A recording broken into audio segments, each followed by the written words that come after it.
ओम। आज का रात्रि क्लास है 23 मार्च 1968। सदैव कोई के गुण ही ग्रहण करना चाहिए, इसको कहा जाता है गुण ग्राहक।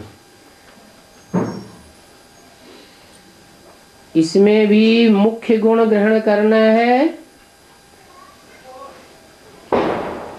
कौन सा?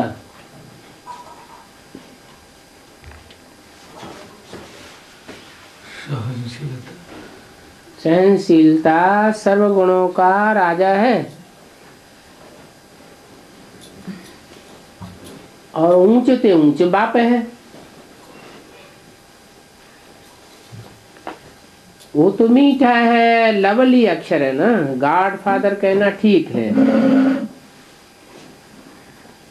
ईश्वर प्रभु भगवान से भी फादर अक्षर ठीक है। फादर है तो सिद्ध है, वर्षा जरूर देना होगा।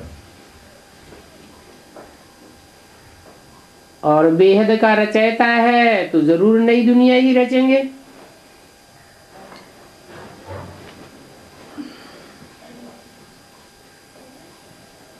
और नई दुनिया है, इशारा किया त्रिमूर्ति की चित्र में बाईं ओर।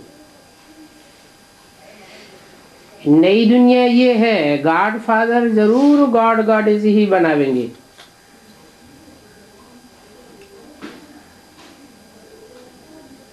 गॉड गॉडेस कहा जाता है देवी देवताओं को, प्रवृत्ति मार्ग है ना।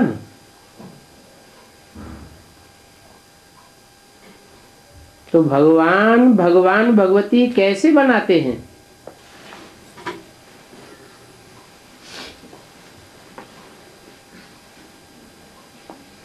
खुद यहाँ इस सृष्टि में आते हैं, आकर के बनाते हैं।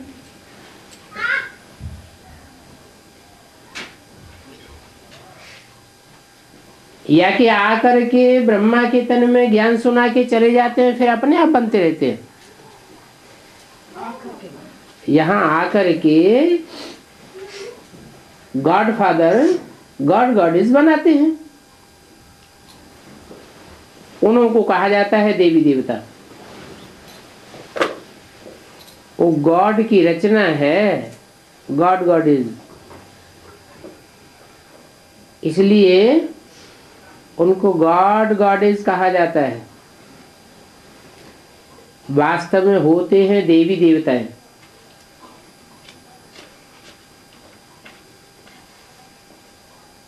माना गॉड गॉडेस ये वास्तविक शब्द नहीं है। क्यों? क्योंकि गॉड इज वन कहा जाता है। भगवान हमेशा एक ही होता है।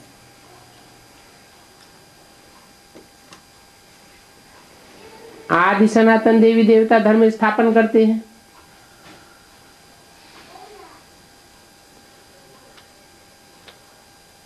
देवी देवता घराने का जो ऊंच है, उनको कहा जाता है महाराजा महारानी। कहते हैं मैं तुमको राजाओं का भी राजा बनाता हूं।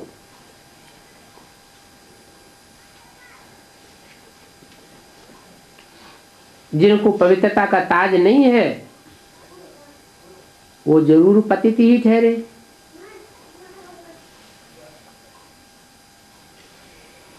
पवित्रता का ताज कैसा होता है?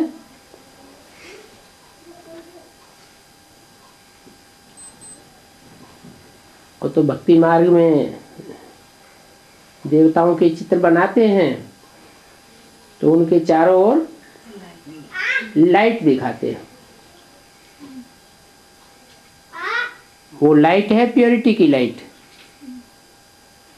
जितनी जास्ती प्योरिटी उतना वो आत्मा लाइट स्वरूप बन जाते हैं।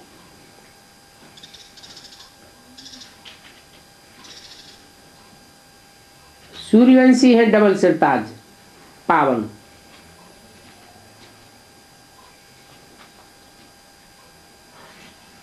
उनके मुकाबले चंद्रवंशी, वैश्यवंशी या कोई भी डबल सिरताज नहीं कहेंगे।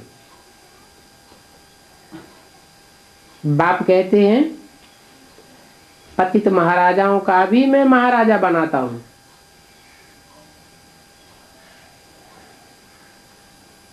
पतित महाराजाएं कहाँ होते हैं? पतित दुनिया में।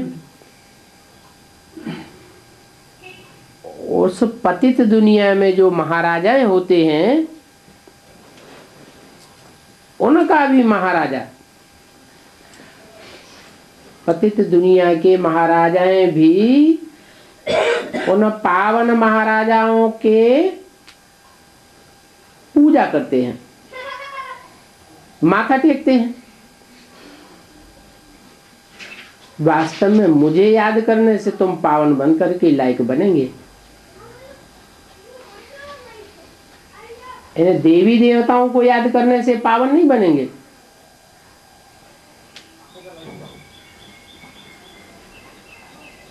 ये भी जानते हो कि पुनर्जन्म लेते लेते पतित बनते हैं। जितने जास्ती पुनर्जन्म उतने जास्ती पतित बनते जाते हैं। और धर्म वाले न जास्ती पुनर्जन्म लेते हैं न जास्ती पतित बनते हैं।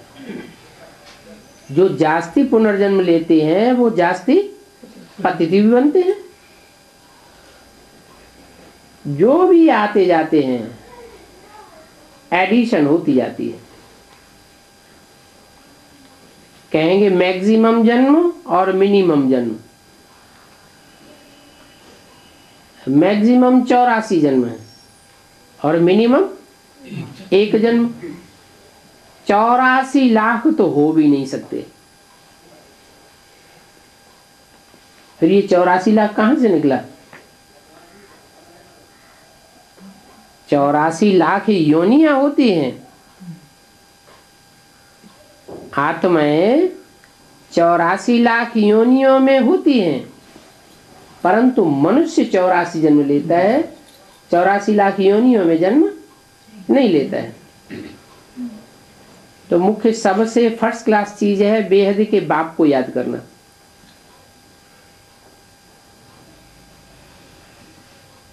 तो अंत मते सुगति हो जाएगी। याद करते करते बाप के पास परम धाम पहुंच जाएंगे। भक्ति करते हैं परम धाम जाने के लिए।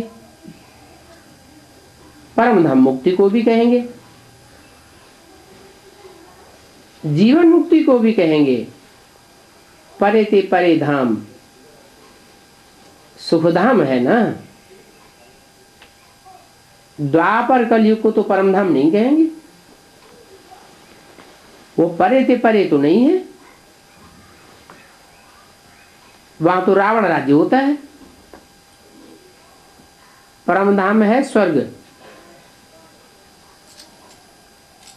जहां स्वस्थिति में रहते हैं। फिर है त्रेता, फिर होता है रावण राज्य।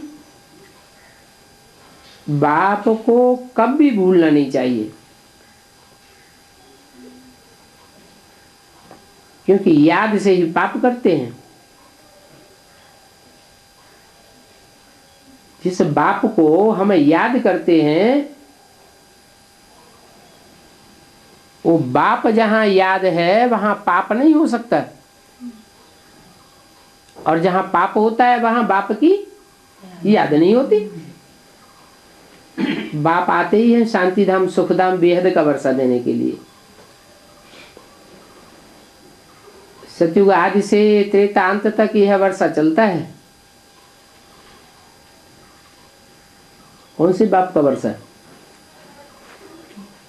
रूहानी बाप का वर्षा। जो रूहों का बाप है उसका वर्षा सतयुग आदि से लेकर के त्रेता के अंत तक चलता है। फिर बाकी है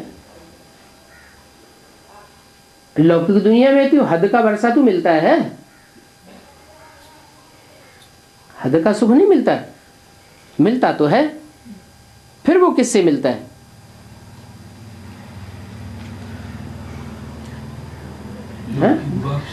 और उसकी शूटिंग कहाँ होती है? संगम युग में। संगम युग में जो आत्माओं का बाप है उससे तो सतयुग त्रेता का वर्षा मिलता है। उसको कहेंगे बेहद बाप का बेहद का वर्षा। वहां सुख का अंत होता ही नहीं, दुख बिल्कुल होता ही नहीं। फिर जो द्वापर युग में सुख मिलता है हद का,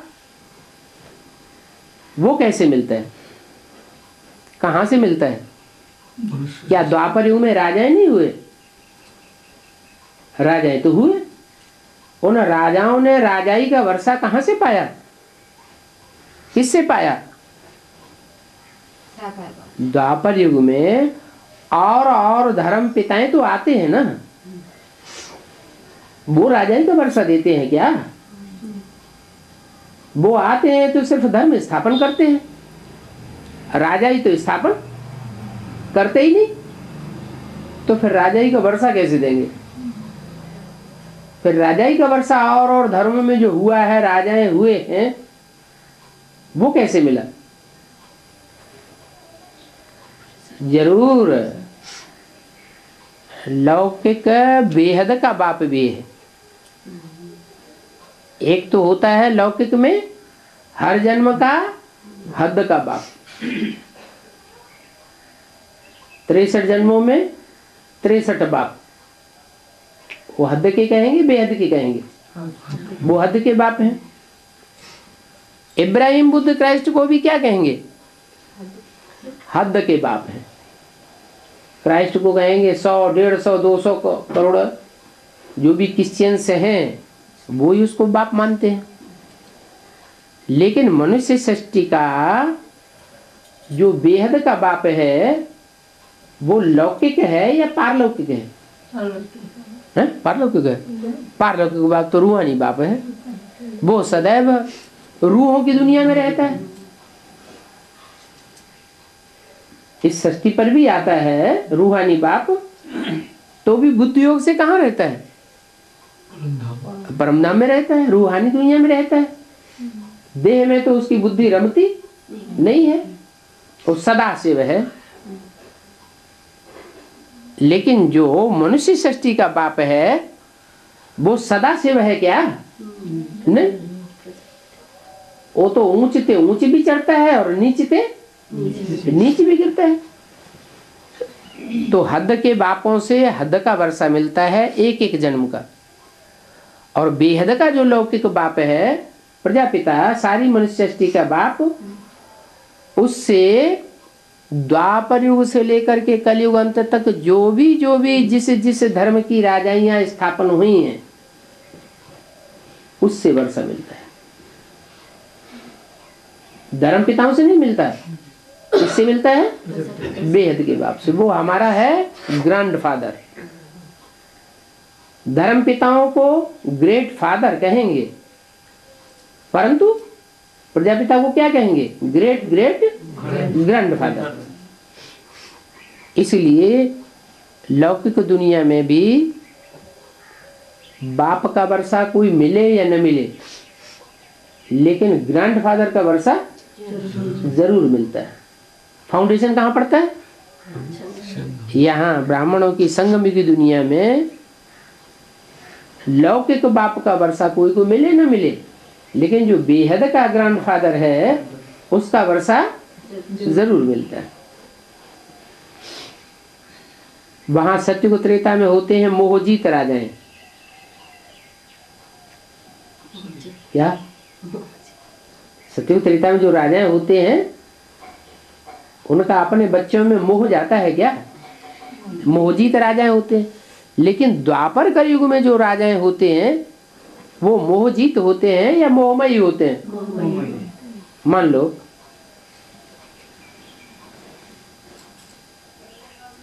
महात्मा बुद्ध आए, सिद्धार्थ में प्रवेश किया। सिद्धार्थ को जो जन्म देने वाला बाप था शुद्धोधन, उसको मोहजीत कहें?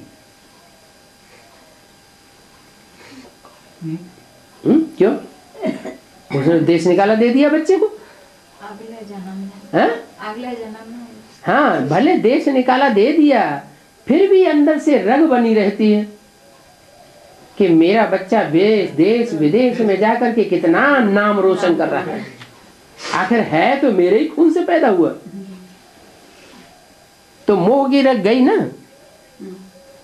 वही मोह की रग जो है 200-400 वर्षों के बाद उस आत्मा को वहां जन्म देने के निमित्त बनाई देती। जैसे सिद्धार्थ का बाप शुद्धोधन की रग जाती है, वैसे ही शुद्धोधन का जो बाप हो, ग्रैंडफादर, उसकी रग जावेगी या नहीं जावेगी?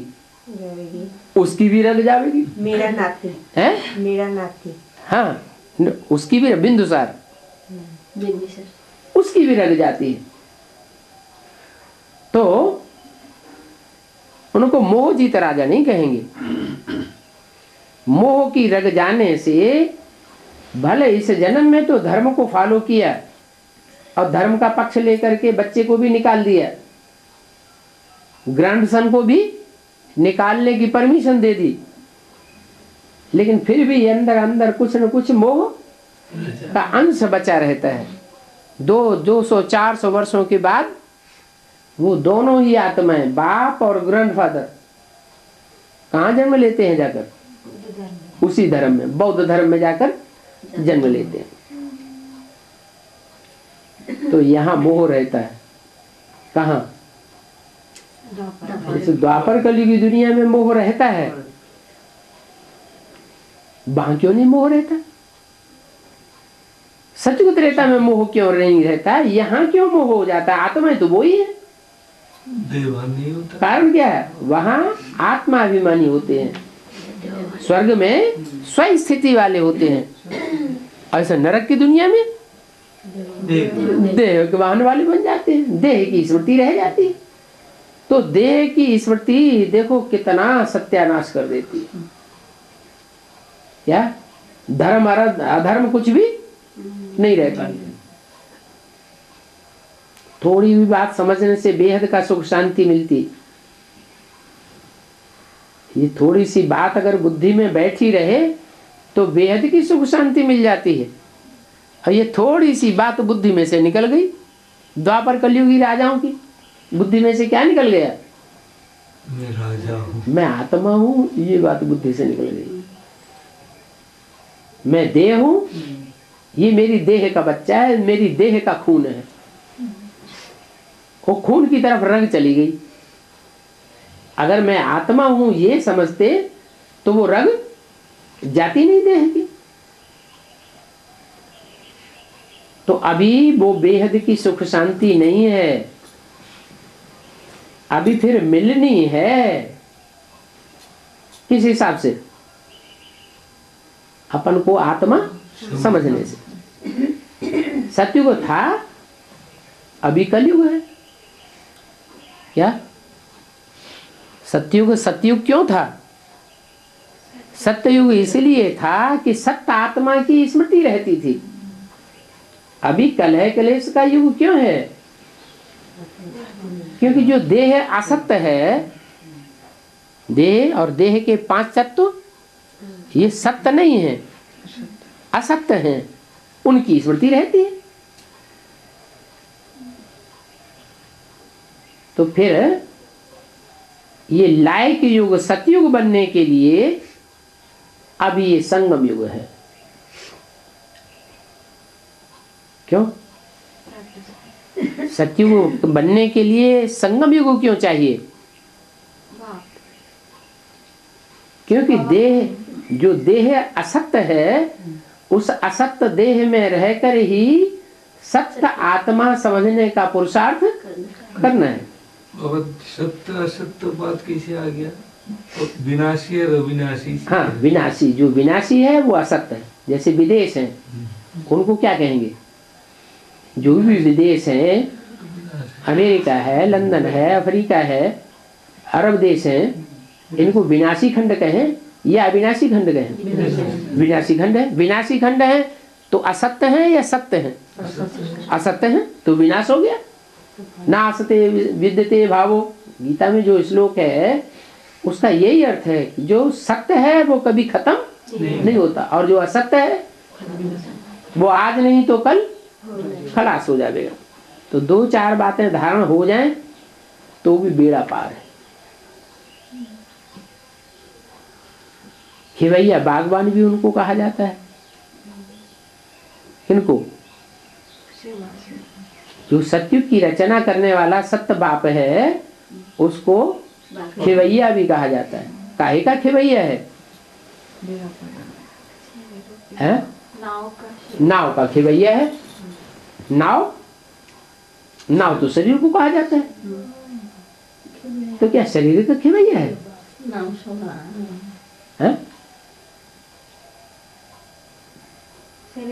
आत्मा, और आत्मा में बिठैया है शिव बाप, लेकिन आत्मा इस शरीर में बैठती है। तो जिस आत्मा में वो परमपिता परमात्मा बैठ पार्ट बजाता है, वो आत्मा भी शरीर की खिवैया बन जाती है।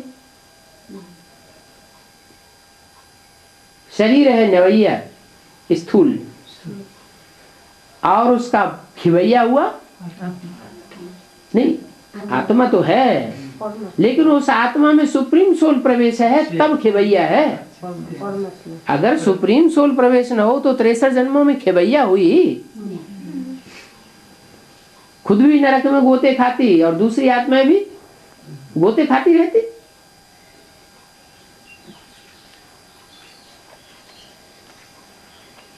तो खिवैया बागवान उनको कहा जाता है, इनको नहीं। मना इस ब्रह्मा के तन को, इस तनधारी पार्टधारी आत्मा को खिवैया नहीं कहा जाता। इनकी आत्मा और इनका शरीर रूपी नवैया ये तो इसी दुनिया में डूब गई या पार चली गई? डूब गई। इनको खिवैया नहीं कहेंगे। किनको खिवैया? उनको खिवैया कहा जाता। उनको माने किस तरफ इशारा किया? 68 की वाणी है। जो आने वाला पार्ट है, जिस आने वाले पार्ट में सुप्रीम सोल बाप भी पार्ट बजाते हैं और कृष्ण की सोल भी पार्ट बजाती है, उनको कहा जाता है बागवान अथवा खिवैया। वो है फूलों का बगीचा। माना सन 68 में जो बगीचा तैयार हुआ ब्राह्मणों का, उसको फूलों का बगीचा नहीं कहेंगे। क्यों नहीं कहेंगे? उस समय वो आत्मा ज्ञान नहीं ले रही थी क्या? है? नहीं ले रही थी। मुरली नहीं सुनती थी क्या? भगवान की वाणी नहीं सुनती थी? सुनती थी। फिर हाँ, सुनती तो थी। भक्ति मार्ग में सुनना सुनाना होता है, लेकिन समझना समझाना नहीं होता है। इसलिए बोला वो है फूलों का बगीचा। जो वर्तमान 68 में जो बगीचा था ब्राह्मणों का, उसको फूलों का बगीचा नहीं कहेंगे। और अभी वर्तमान संगम युग में ब्रह्मा बाबा तो शरीर छोड़े बहुत साल हो गए। 68 से लेकर के अब कितने साल हो गए?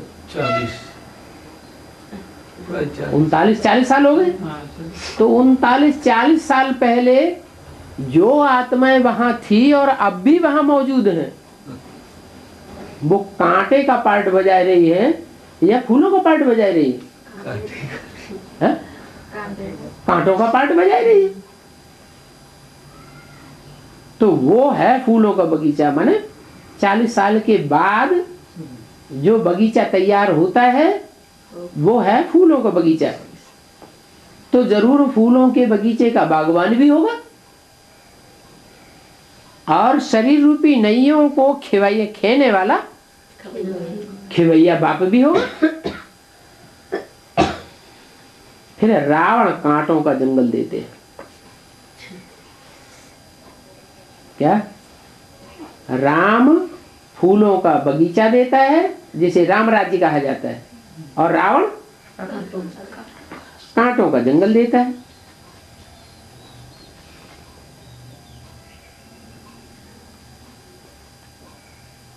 रावण कांटों का जंगल देता है और राम फूलों का बगीचा देता है जिसे राम राज्य कहा जाता है। रावण कांटों का जंगल देता है। कांटे क्या करते हैं? दुख देते हैं। कौन से युग से? द्वापर से। द्वापर, वो द्वापर से जो दुख पैदा होता है वहां राज्य किसका होता है? रावण का राज्य होता है। वास्तव में काम को जीतने से तुम 21 जन्म जगत जीत बनेंगे।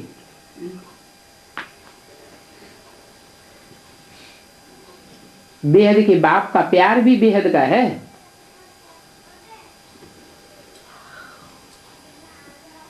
बाप के अंदर के प्यार की और बाहर के प्यार की बड़ी भारी युक्ति है।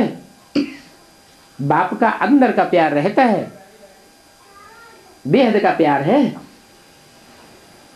बेहद का बाप सभी को बेहद का सुख देते हैं और सर्व की सदगति करते हैं,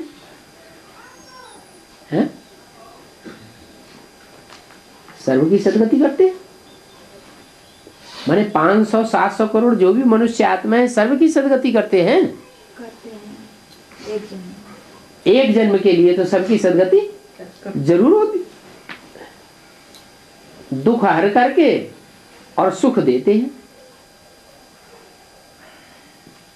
जो बेहद का रूहानी बाप है वो हर आत्मा को, हर रूह को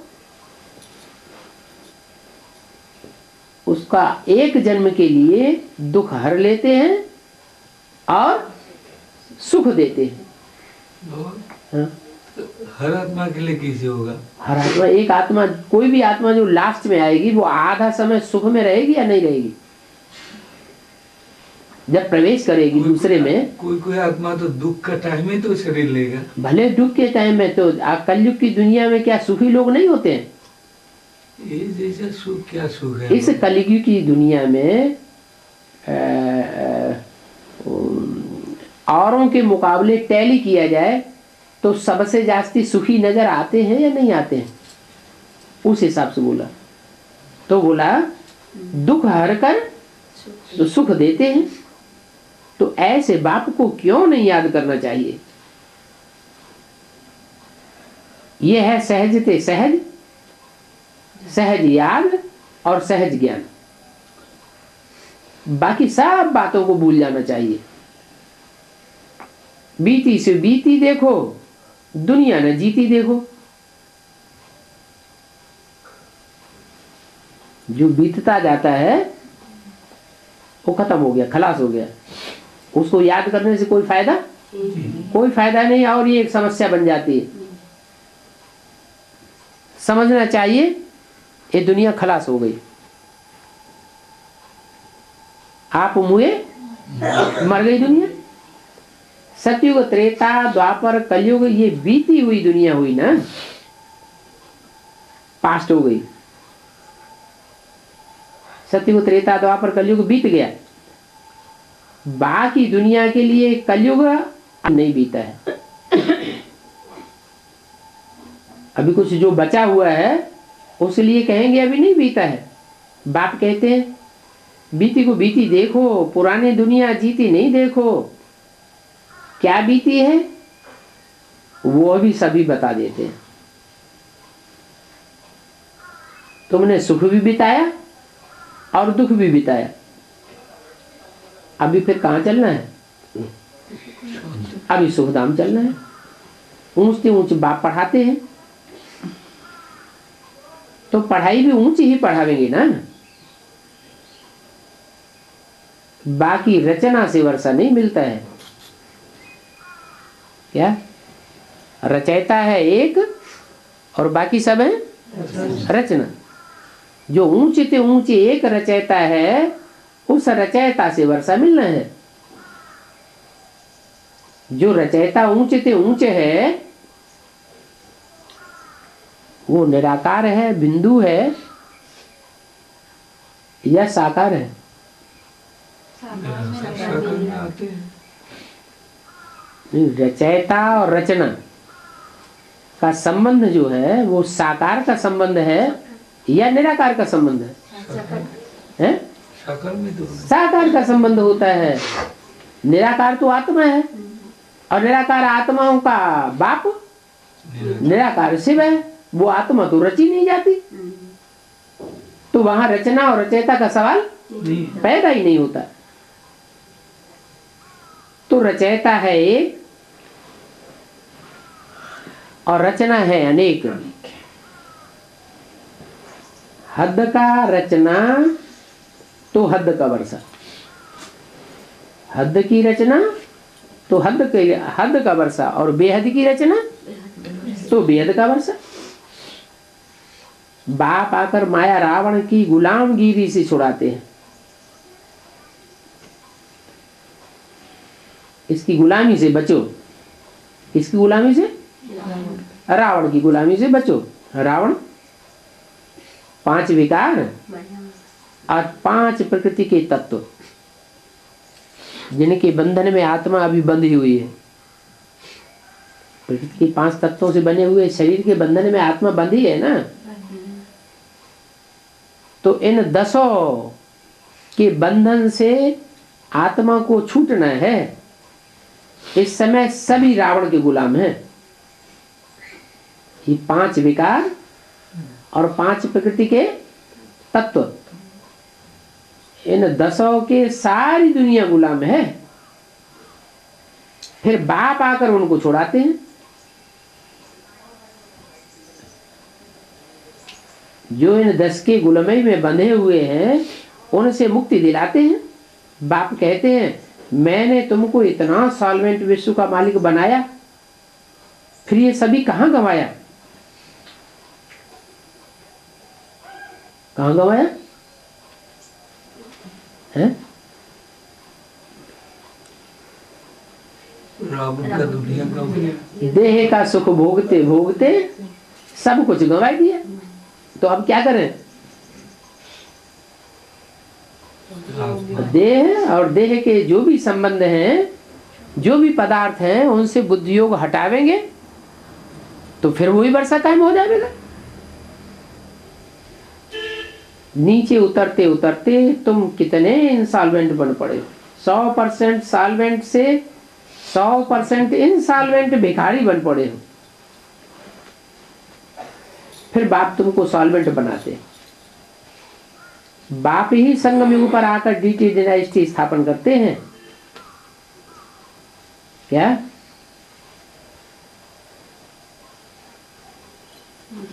और कोई मनुष्य मात्र नहीं है जो देवी देवताओं की राजधानी स्थापन कर सके। चाहे इब्राहिम हो, बुद्ध हो, क्राइस्ट हो, कोई भी देवता धर्म स्थापन नहीं कर सके, न उनकी राजधानी स्थापन करते हैं। और सिर्फ राजधानी स्थापन नहीं करते, सबकी सदगति करके जाते हैं। जो और धर्म स्थापक हैं वो तो कुछ भी नहीं करते हैं। अरे कुछ भी नहीं करते, धर्म स्थापन नहीं करते। वो अधर्म है। धर्म तो स्थापन करते हैं, लेकिन जो धर्म स्थापन करते हैं वो संपन्न स्टेज का धर्म नहीं होता। वो धर्म स्थापक कुछ भी नहीं जानते। बने जब आत्मा नहीं जानते, परमात्मा बाप को नहीं जानते, तो जैसे कुछ भी नहीं जानते। वो कोई गुरु नहीं है। गुरु किसको कहा जाता है? गुरु उसे कहा जाता है जो सदगति करे। उनको गुरु नहीं कहेंगे, वो उनके पीछे तो और आत्माएं जो आती हैं सबकी दुर्गति होती जाती है, सदगति होती है, दुर्गति होती जाती है। तो ये तो फालतू बढ़ाई दे दी है उनको गुरु मानकर। वो बाप ही ज्ञान का सागर है। कौन सा बाप? जो रूहों का बाप है वो ही ज्ञान का सागर है। ये कृष्ण तो ज्ञान का सागर हो नहीं सकता। क्यों? कृष्ण की आत्मा भी आत्मा,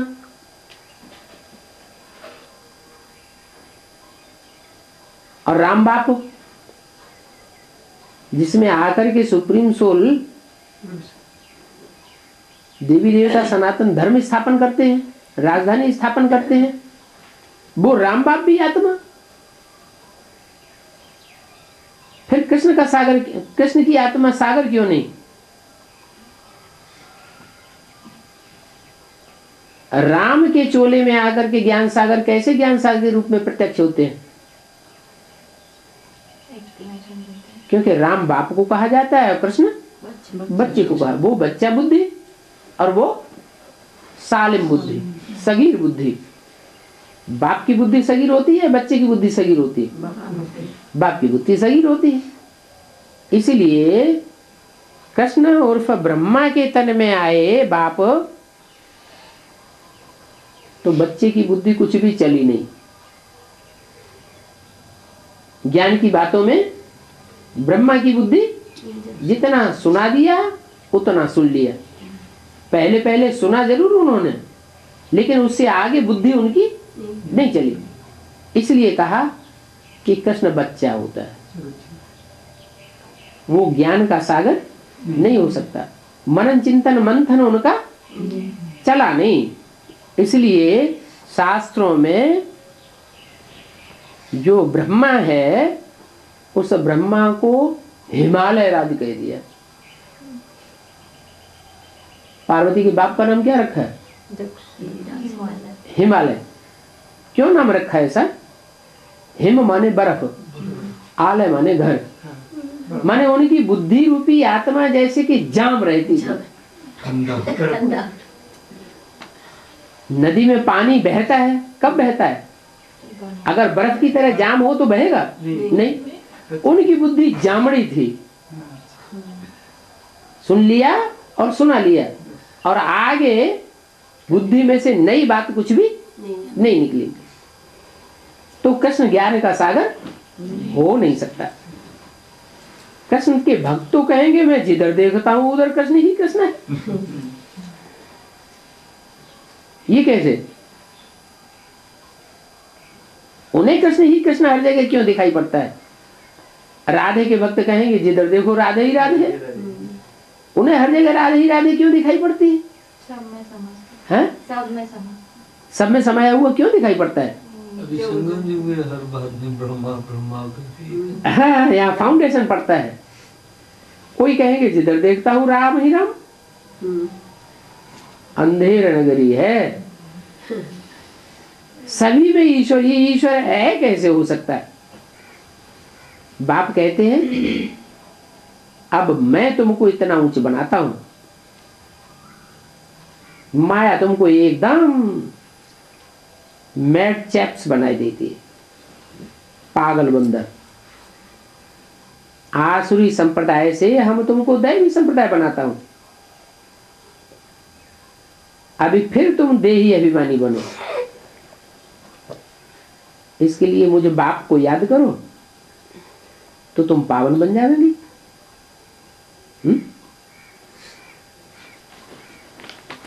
पावन बनने का रहस्य क्या बताया? हैं? याद? अच्छा, हम रावण को याद करेंगे? याद तो है ना, क्यों नहीं बनेंगे पावन? इस एक ही बाप को याद करने से क्यों हम पावन बनेंगे? समझ कर याद करना चाहिए। हाँ, क्या समझ के याद करें?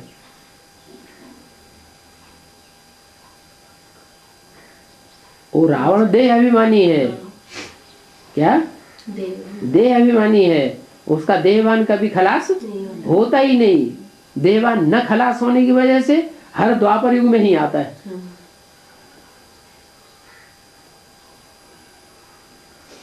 ऐसे नहीं सती त्रेता में रावण आ जाएगा। कहाँ आता है? रावण में, देह की दुनिया में ही आता है।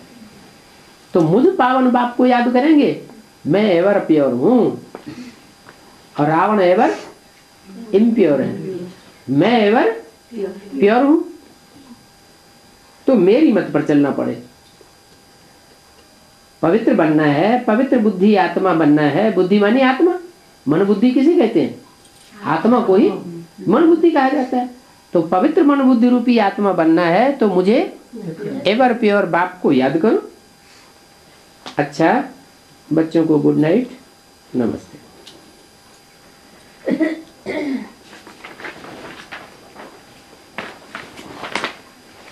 दूसरा रात्रि क्लास है 24 मार्च 1968। बीती सो बीती देखो, क्या बीत गया तो खत्म हो गया। अभी उसको याद करने से कोई फायदा नहीं है और आगे बढ़ते रहो। जो भी पुरुषार्थ करके पूरा करेंगे, कहेंगे ड्रामा अनुसार हुआ। तुम्हारी बुद्धि में हम कितने शुद्ध बन रहे हैं। यूं तो तुम्हारे जैसा पवित्र दुनिया में और कोई है ही नहीं, माना।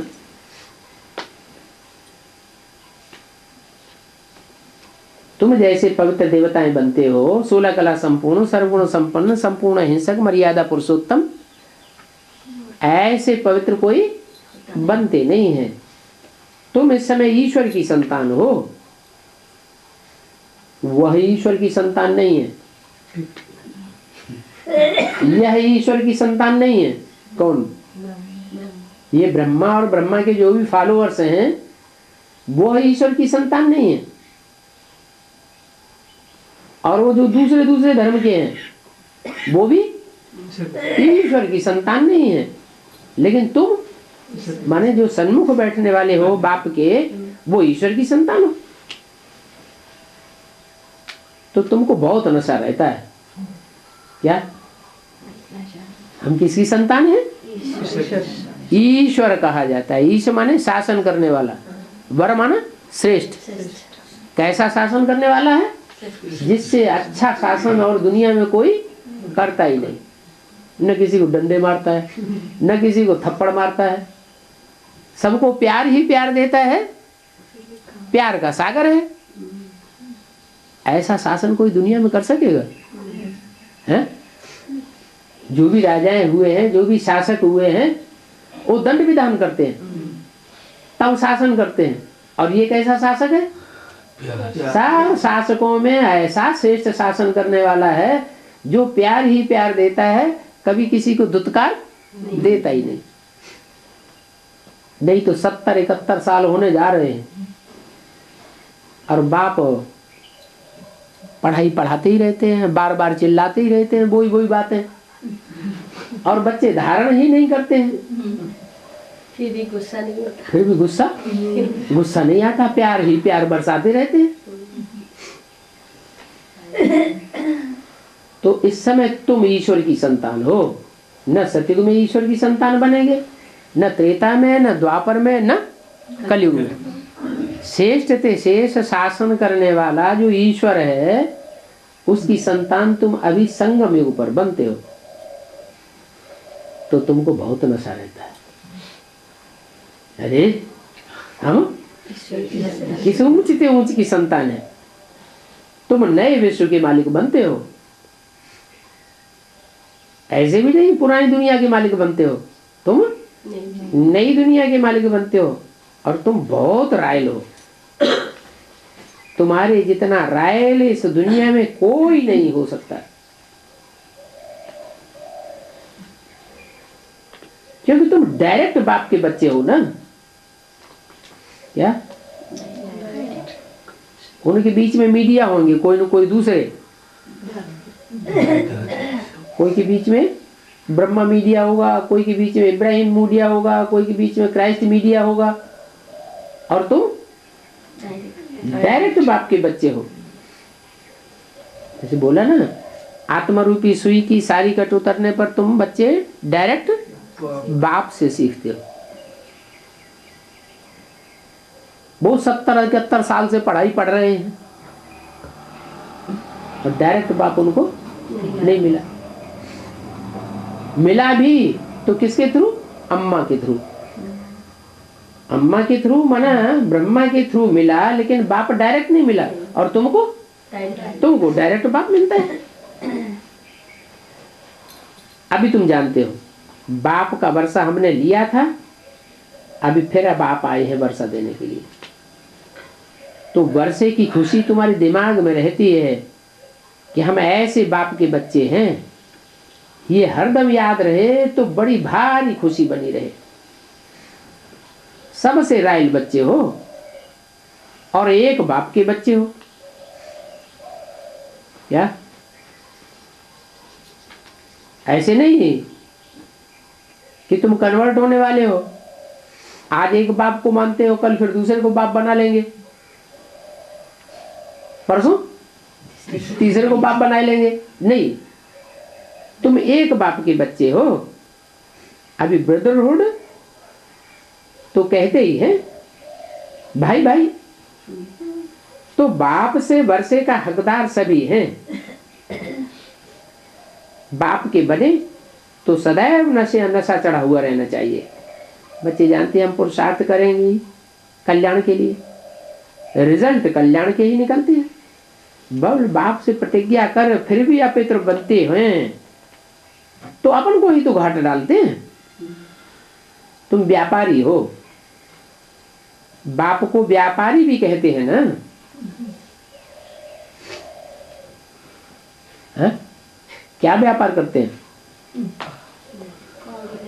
कौड़ी लेते हैं और हीरा देते हैं। हीरा देते हैं नहीं हीरा माने हीरो पार्टधारी। हीरो पार्टधारी तुमको मिल जाता है, माने हीरा देते हैं। और लेते क्या है? कौड़ी लेते हैं। तो बच्चों को बहुत नशे में रहना चाहिए। तुम ब्राह्मण कुल के हो ना, ये भी याद रहना चाहिए। ये चक्र है ही बायजोली का। यात्रा पर बायजोली खेलने के लिए जाते हैं। तुम्हारी बायजोली रूहानी है। ये सभी याद रहे कि हम ब्राह्मण से देवता बनते हैं तो अथाह खुशी रहनी चाहिए। तुम जानते हो तुमको यहाँ जितनी खुशी है उतनी और कोई को नहीं है। हाँ? ये जानते हो तुमको जितनी खुशी है उतनी और कोई को नहीं है। ये बुद्धि में रहता है? अभी रहता है? छोड़ दे।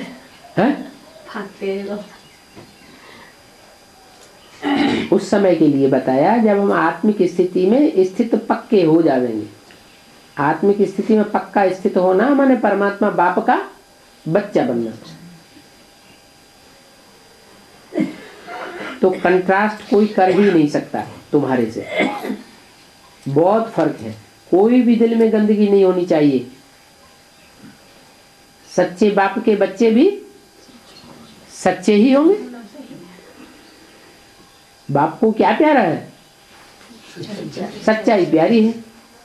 सचखंड की स्थापना करते हैं, झूठखंड का विनाश करते हैं। कहते भी हैं सच्चे दिल पर साहब राजी। श्रीमत पर चलते हैं तो साहब भी ऐसे श्रीमत पर चलने वालों को देख करके खुश हो जाते हैं। ऐसे सच्चे बच्चे बाप को बहुत प्यार से याद करते हैं। याद करना चाहिए। अनुभव क्या बतावे? बेहद के बाप से बेहद का वर्षा मिलता है। सच ही बोलते हैं, अंदर कोई शैतानी नहीं है। अंदर बाहर एक होकर रहते हैं। इंद्रप्रस्थ की कहानी है ना।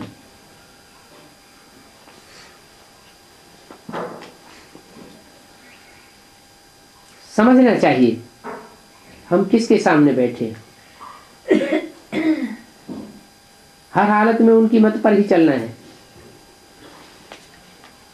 कैसे भी हालात हो जावे हमें एक की मत पर ही चलना है।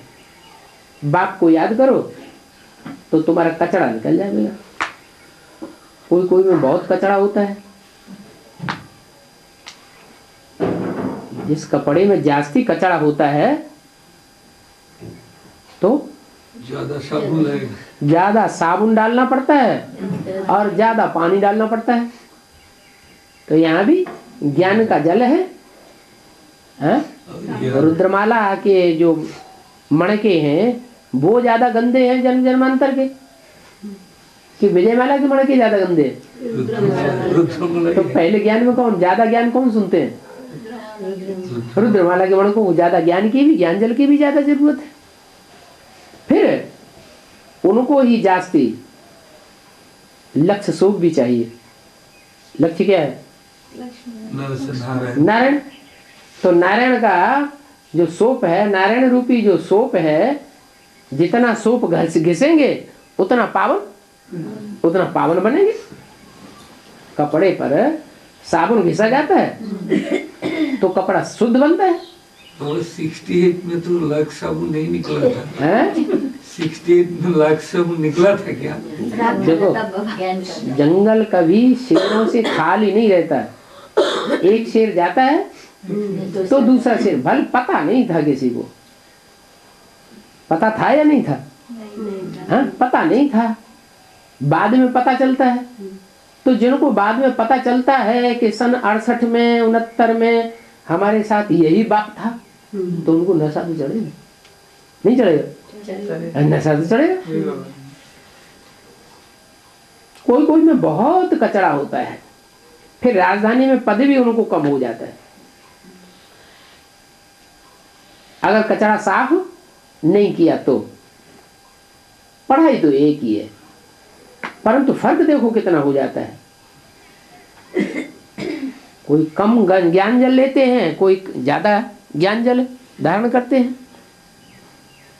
कोई की पढ़ाई कम और कोई की पढ़ाई जास्ती। कोई राजा बनते हैं, कोई रंग बनते हैं। सिर्फ वह है सुख की दुनिया और ये है दुख की दुनिया। कोई मत पर नहीं चलते हैं तो कल्प कल्पांतर का ऊंच पद गवाए देते हैं। ऊंच पद पाने के लिए ही तो पुरुषार्थ किया जाता है। क्या जो प्रजा वर्ग की आत्माएं हैं वो पुरुषार्थ करती हैं क्या?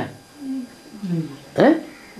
वो तो संदेश लिया और ये चले भले वो संदेश लेने वाले सत्युग में आ जाएंगे लेकिन ऊंच पद नहीं पावेंगे। पुरुषार्थ ऊंच पद पाने के लिए किया जाता है। नाम ही क्या है? पुरुषार्थ। पुरुष माने आत्मा। किसके लिए किया? आत्मा के कल्याण के लिए किया। शरीर के भोग भोगने के लिए नहीं किया, रथ के लिए नहीं किया। जो रथ के किया वो उसको कहते हैं स्वार्थ। क्या? और जो रथ के लिए नहीं किया, आत्मा के लिए किया। माने आत्मा का कनेक्शन अगले अनेक जन्मों से है और शरीर का कनेक्शन सिर्फ इसी जन्म से है। तो इसी जन्म के लिए जो हम कर रहे हैं उसको पुरुषार्थ नहीं कहेंगे, और अगले जन्मों के लिए जो हम यहाँ कर रहे हैं इस जन्म में प्राप्ति की इच्छा नहीं है। मान लो हमने ईश्वरीय सेवा में कुछ धन दिया तो उसकी प्राप्ति अगर यही मिल गई तो पुरुषार्थ नहीं है। कोई ब्रह्मा कुमार कुमारी किसी की सेवा करता है, बड़ा आदमी है, ये ज्ञान में चल पड़ेगा तो बड़े महल माड़ियां अटारियां दे देगा। तो यहाँ भोगने की इच्छा हुई, ये अगले जन्म में यहाँ का यही भोगने की इच्छा हो गई, यहाँ की यही प्राप्त कर लिया, उसको पुरुषार्थ नहीं कहेंगे। पुरुषार्थ माने आत्मा से कनेक्टेड जो सुख है, शांति है, वो हमें लेना है। इस शरीर से कनेक्टेड सुख शांति लेने की इच्छा नहीं करना। बाप ने समझाया है, काम चिच्छा पर बैठने से सांवरा बन गए हो। काले तमो प्रधान किस हिसाब से बने? क्रोध करने से नहीं बने हो, लोभ मोह से काले नहीं बने हो, इस काम विकार से काले बने हो। अभी बाप गोरा बनाते हैं, रावण फिर काला बनाए देता है। बाप बार बार ज्ञान स्नान कराते हैं, जैसे गधा होता है बार बार स्नान कराया जाता है, उसे बार बार मिट्टी में लौट जाता है, तो रावण फिर तुमको काला बनाए देता है। शास्त्र में तो लड़ाई आदि क्या क्या बातें लिख दी हैं, यहाँ कोई लड़ाई आदि की बात नहीं है, यहाँ तो माया की लड़ाई है। शास्त्र तो सभी भक्ति मार्ग के, उन शास्त्रकारों का योग है ब्रह्म के साथ, और तुम्हारा योग है बाप के साथ। उनका ज्ञान भी शास्त्रों का है, और तुम्हारा ज्ञान सागर बाप से आता है। तुम्हारा ज्ञान एक से आता है, उनका ज्ञान अनेकों शास्त्रकारों अनेकों मनुष्य गुरुओं से आता है। वो शास्त्रों की अथॉरिटी है। भक्ति मार्ग और ज्ञान मार्ग में देखो कितना फर्क है। भक्ति एक से आती, भक्ति अनेकों से आती है, ज्ञान एक से आता है। तुम बच्चे भी पढ़ाई में नंबरवार हो। ये है God fatherly spiritual university. Spiritual डालने से कब कोई मना नहीं करेंगे। क्या अगर हम ब्रह्मा कुमारी ईश्वरी विश्वविद्यालय डालें तो मना करेंगे, तुमने क्यों नाम डाला ये। स्पिरिचुअल डालेंगे तो कोई मना नहीं करेंगे। स्पिरिचुअल यूनिवर्सिटी और कोई की होती ही नहीं है। क्या स्पिरिचुअल, स्पिरिट माने आत्मा, स्पिरिचुअल माने आत्मा की यूनिवर्सिटी, और कोई की नहीं होती। तुम लड़ सकते हो इसके लिए कि हमारी रूहानी यूनिवर्सिटी है, तुमको कोई भी रोक नहीं सकेंगे। Incorporeal world spiritual university. Spiritual knowledge तो गॉड फादर के बगैर और कोई दे ही नहीं सकता है। किसी के पास ये ज्ञान है ही नहीं। गॉड फादर जो सदैव स्पिरिट ही है, वो कभी देह धारण ही नहीं करता, देह के जन्म में ही नहीं आता। वो ही स्पिरिचुअल ज्ञान दे सकते हैं। जो देह के बंधन में आ जाती है आत्माएं, वो स्पिरिचुअल ज्ञान दे ही नहीं सकते। आसुरी संप्रदाय और दैवी संप्रदाय में देखो कितना अंतर है।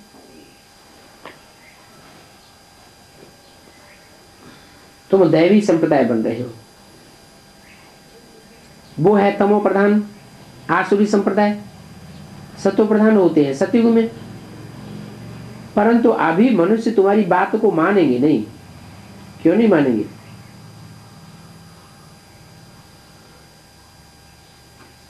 क्योंकि तुम जो समझाने वाले हो वो तुम्हारी आत्मा खुद ही अभी तमो प्रधान है। तो तमो प्रधान दूसरों को तमो प्रधान ही बनावेगा। पहले आत्मिक स्थिति धारण करनी चाहिए। ये बड़े बड़े जो शेर हैं वो पीछे आवेंगे। क्या कहा? अभी जो निकल रहे हैं ये बड़े बड़े शेर नहीं निकल रहे हैं। आगे चल के ज्ञान की दहाड़ मारने वाले बड़े बड़े शेर निकलेंगे। अभी नहीं निकलते। बाप तो गरीब निवाज है। बाप को न जानने के कारण कितनी गालियां देते हैं, कितनी ग्लानि करते हैं। तुम भी शामिल थे ग्लानि करने में। क्या बाप को सर्वव्यापी कहते थे ना? कितनी निंदा करते थे, अपकार करते थे। हम फिर उपकार करता हूं। ये है निष्काम सेवा। क्या निष्काम सेवा किसे कहते हैं? कोई उपकार करे चाहे अपकार करे, लेकिन हमें तो सेवा करनी ही करनी है। बिच्छू का काम है डंक मारना, और साधु का काम है उसको मरने से बचाना। एक भी मनुष्य नहीं है जो निष्काम सेवा कर सके। क्यों? कामना होती है। चाहे देवताएं हो, चाहे मनुष्य हो, चाहे राक्षस हो, दुनिया में ऐसा एक भी नहीं है जो निष्कामी हो। क्यों? देह है तो देह अभिमानी होने के कारण देह के लिए आकर्षण जाता है बुद्धि का। आत्मा अभिमानी पूरे बन जाए तो देह का आकर्षण रहेगा नहीं। तो मनुष्य एक भी नहीं है जो निष्काम सेवाधारी हो। सबको कामना है। बाप कहते हैं अभी क्या बनो? इच्छा मात्र अविद्या बनना है। तुमको ताज व तख्त दे करके मैं वानप्रस्थ में चला जाता हूं। कब? जब तुम निष्काम सेवाधारी बनेंगे, इस देह रूपी रथ के लिए कुछ भी प्राप्ति करने की इच्छा नहीं रहेगी, तो मैं तुमको ताज दे करके वापस चला जाऊंगा, वानप्रस्थ में चला जाऊंगा। वानप्रस्थ में चला जाना माना अभी मैं वाणी में आता हूं, बोलता हूं, समझाता हूं, फिर बोलना बंद हो जाएगा। वाणी से परे चला जाऊंगा। ये भी निष्काम सेवा होगी। क्या? वाणी में आते हैं, फिर वाणी से परे चले जाते हैं। वाणी से परे चले जाने के बावजूद भी फिर तुम्हारी निष्काम सेवा है। निष्काम सेवा करने वाला एक ही बाप है। तुम हॉस्पिटल में डॉक्टरों रोगियों को भी समझा सकते हो कि एक बाप ही है निष्काम सेवाधारी, बाकी सबको कुछ न कुछ रथ है तो स्वार्थ जरूर रहता है। हमारे पास ऐसी अविनाशी ब्यूटी है जो किस जन्म तक तुम कभी बीमार नहीं पड़ेंगे। ये वशीकरण मंत्र देने से तुम बहुतों को कल्याण कर सकते हो। इसको सर्विस कहा जाता है। रोगी बहुत दुखी होते हैं, बोलो हम ऐसा मंत्र देते हैं जो तुम जन्म जन्मांतर के लिए निरोगी सदा सुखी बन जाएंगे, तो तुम कल्याणकारी हो। आधा कल्प के लिए तुम पद्मा पदम पति बनते हो। अच्छा, बच्चों को गुड नाइट।